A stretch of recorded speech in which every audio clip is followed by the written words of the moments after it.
So hello friends, welcome back to Google search console classes. So आज की इस video में हम बात करने वाले हैं कि जो इंडेक्स एक ऑप्शन आता है उसको कैसे कैसे हम यूज़ करेंगे गूगल सर्च कंसोल के लिए और किस तरीके से हम उसमें डेटा को एनालाइज करते हैं। तो इससे पहले वाली वीडियोस में और क्लासेस में हमने देख लिया था कि किस तरीके से हमें सेटअप करना है, क्या उसका ओवरव्यू होता है पूरे के पूरे चैनल का, किस तरीके से उसके हम परफॉर्मेंस को चेक करते हैं। सो अब कंटिन्यू करने वाले हैं हम आज के इस लेक्चर को इंडेक्सिंग के साथ। तो चलिए चलते हैं सीधा हम लोग स्क्रीन पे और देखते हैं कि आज की इस वीडियो में हम लोग क्या क्या समझने वाले हैं, क्या क्या सीखने वाले हैं। सो जैसे कि अब हम स्क्रीन पे आ गए, अब हमें दिख रहा है इंडेक्सिंग का एक ऑप्शन। अब हम थोड़ा सा इसको स्क्रॉल करके देखते हैं कि इंडेक्सिंग में मेरे पास पेजेस होते हैं, वीडियोस होते हैं, साइट मैप्स का डेटा आता है और रिमूवल्स का आता है। तो अब इसको डिटेल में समझते हैं कि क्या क्या ये होता है। तो सबसे पहले मैं आ गया पेज इंडेक्सिंग पे। ऑल नोज पेजेस हो गया, ऑल सबमिटेड पेजेस हो गया, अनसबमिटेड पेजेस ऑनली। तो अगर मैं यहाँ पे लिखता हूँ कि ऑल सबमिटेड पेजेस, जितने मैंने पेज सबमिट किए हैं उसमें से कितने पेज इंडेक्स हुए हैं और कितने पेज इंडेक्स नहीं हुए हैं, तो आप देखेंगे कि यहाँ पे डेटा बहुत कम हो गया। और अगर मैं यहाँ पे करता हूँ ऑल नोन पेजेस, तो यहाँ पे देखिए नंबर ऑफ पेजेस इंडेक्स हुए और नॉट इंडेक्स हुए कितने ज़्यादा हो गए हैं। तो गूगल धीरे धीरे करके इन पे खुद से काम करेगा, क्योंकि मैंने सबमिट नहीं करा रखे हैं, या फिर मैं उनको मैनुअल रिमूव करा सकता हूँ, वो हम आगे देखेंगे कैसे रिमूव कराने का ऑप्शन होता है। तो यहाँ पे नॉट इंडेक्स आ गया, इंडेक्स आ गया। उसके बाद हम देखेंगे यहाँ पे कि why pages are not index. तो यहाँ पे ये मेरे को एरर दिखाएगा कि जो 700 पेजेस हैं वो इंडेक्स किस रीज़न से नहीं हुए हैं। तो ये आ रहा है excluded by no index tag.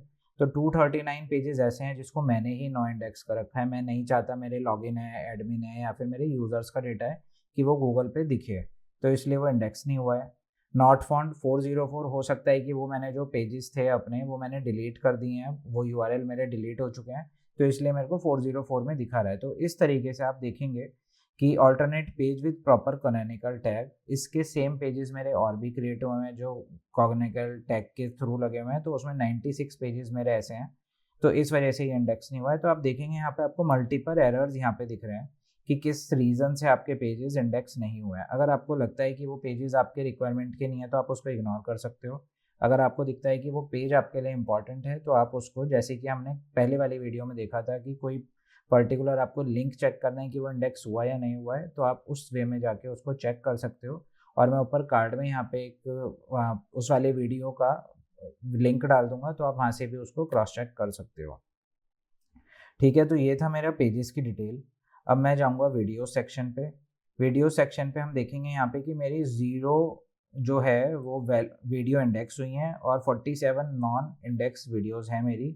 उसके पीछे का रीज़न क्या है, videos is not on watch page.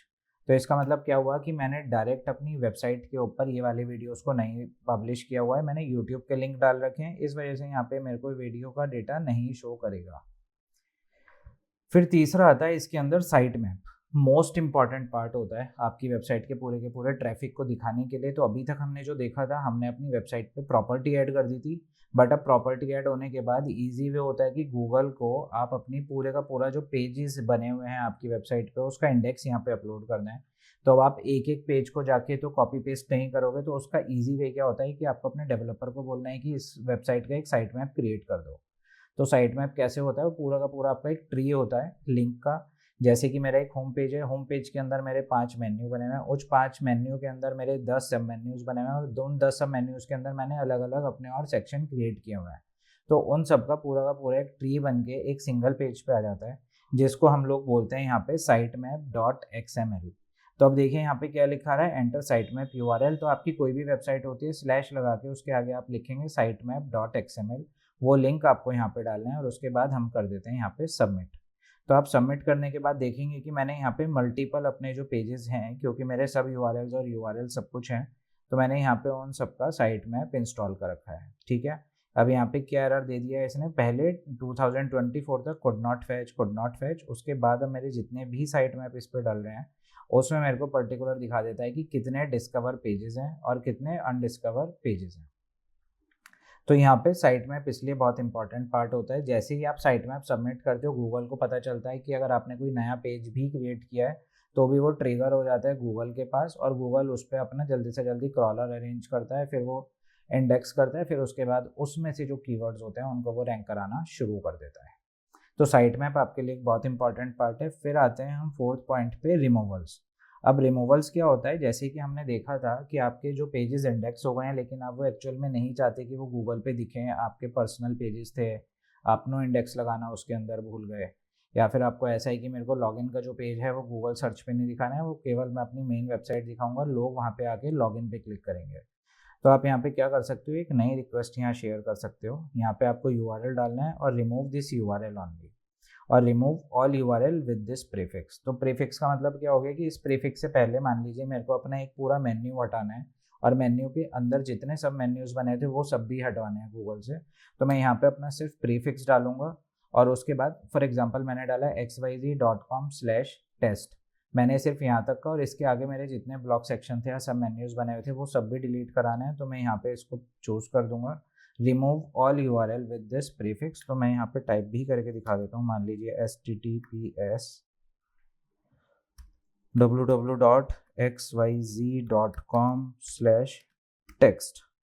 इसके आगे का जितना भी होगा वो सारा का सारा बस मेरे को यहाँ नेक्स्ट पे क्लिक करना है और गूगल समझ जाएगा कि जितने भी यूआरएल ऑल हैं विद प्रीफिक्स, जितने भी आगे के होंगे वो सारे के सारे यहाँ से रिमूव हो जाएंगे। जैसे ही मैं यहाँ नेक्स्ट पे क्लिक करूँगा तो नेक्स्ट पे क्लिक करने के बाद सबमिटेड रिक्वेस्ट मुझे यहाँ पे आ जाएगी, टाइप दिख जाएगा, रिक्वेस्टेड डेट आ जाएगा और स्टेटस आ जाएगा कि आपकी जो रिक्वेस्ट थी वो ओके हो गई है या फिर अभी पेंडिंग है या फिर प्रोसेस में है। तो आपको यहाँ पे स्टेटस लिखा हुआ दिख जाता है। ठीक है, तो यहाँ आ गया टेम्परेरी रिमूवल्स, आउटडेटेड कंटेंट है तो वो यहाँ पे दिखा देगा, और सेफ सर्च फिल्टरिंग है तो वो यहाँ पे आपको डेटा शो करना शुरू कर देता है। तो इस तरीके से हमारा पूरा का पूरा जो एक इंडेक्स सेक्शन है वो काम करता है। अब अगर किसी को इंडेक्सिंग से रिलेटेड कोई भी क्वेरी है, किसी का कोई क्वेश्चन है, तो आप कमेंट बॉक्स में पूछ सकते हो और मैं वहाँ पे आपको रिप्लाई कर दूंगा। तब तक के लिए इस चैनल को सब्सक्राइब कर लेना, क्योंकि इसमें और भी गूगल सर्च कंसोल के आगे चैप्टर्स आने वाले हैं, क्योंकि हम पूरा का पूरा एक गूगल सर्च कंसोल की प्लेलिस्ट को कवर कर रहे हैं। तब तक के लिए थैंक यू सो मच।